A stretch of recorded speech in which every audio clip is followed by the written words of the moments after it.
This is Inside Indiana Business Radio for the afternoon of Thursday, September 19th, 2024. I'm Alex Brown. Indianapolis-based Sagamore Institute recently released its Workforce 2040 report, designed to give a comprehensive look at what working in Indiana will look like in the future, a snapshot that focuses on people, technology, and education. President Teresa Lubbers says preparing for inevitable changes is key. We need to make sure that employers, what I refer to as a noble obligation, to come alongside their people and prepare them when those jobs change. So it creates both opportunity, but a lot of anxiety too.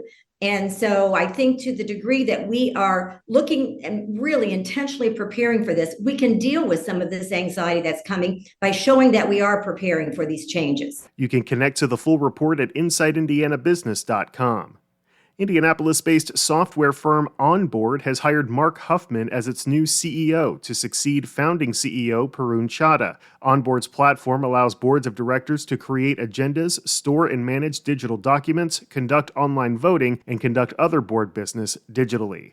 The superintendent of the Indiana School for the Deaf will retire at the end of the academic year after a 33-year career in which he proved to be a trailblazer in the education of deaf children. David Gieslin will step down June 30th, and a search for his successor will take place after Indiana's new governor takes office.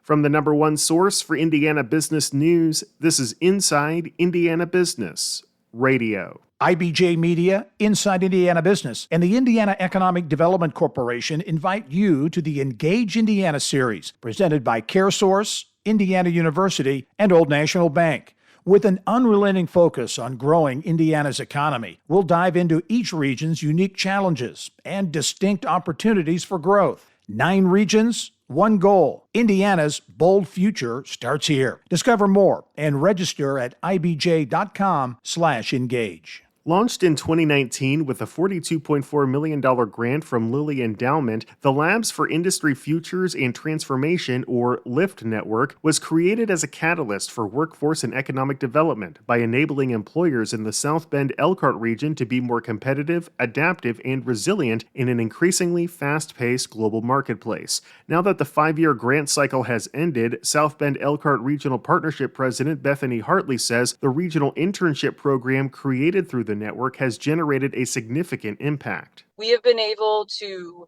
bring together on both sides of that market, bring together students that are interested in working in the region, and then companies that are interested in interns within their company.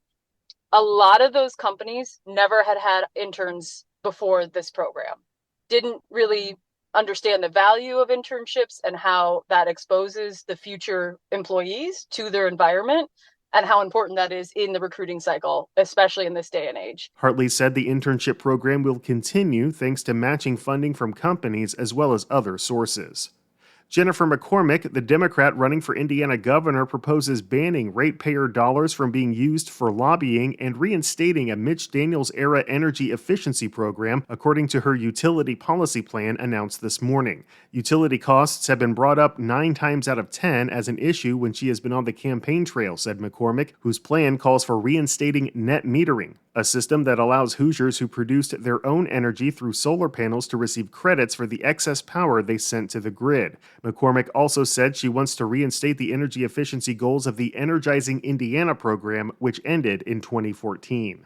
The Sposeep & Sons building in Wabash was listed on this year's 10 Most Endangered list from Indiana Landmarks, but officials are hoping to see the building preserved and adapted for new use. Christine Floor with Visit Wabash County says such an effort would add to the city's historic revitalization. Investing in these old buildings like the Sposeep property is preserving a part of our history and our culture and who we are as a people.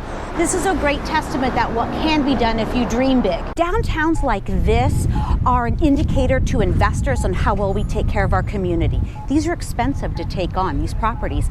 And so this tells you the quality of life and place, because this is where people seem to gather still, right?